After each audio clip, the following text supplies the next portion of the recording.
How to check hidden replies on Twitter? Hello and welcome to our channel Whizz.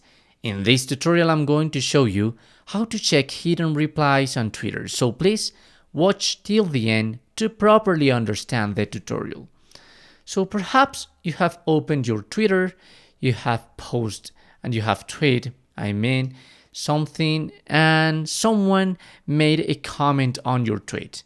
And this comment is undesired, so you don't want anyone to be able to see this comment, so you must hide that comment. I'm going into my profile. So herein, this is a test.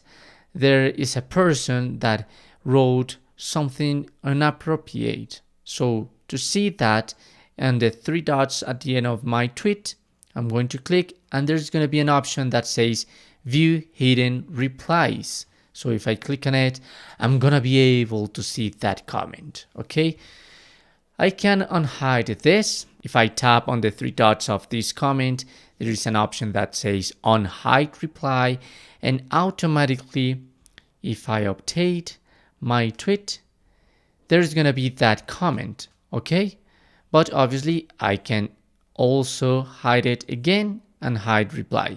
As you can see, in this moment, this tweet has not any hide comment. So if I click on the three dots, if I click on view hidden replies, there's nothing to see here. Okay, but remember, you must to get into your tweet. If I try this into the main page, this option is not gonna appear. Okay, go into your tweet, three dots, and view hidden replies. So this is how you can check the hidden replies on Twitter. Thanks for watching.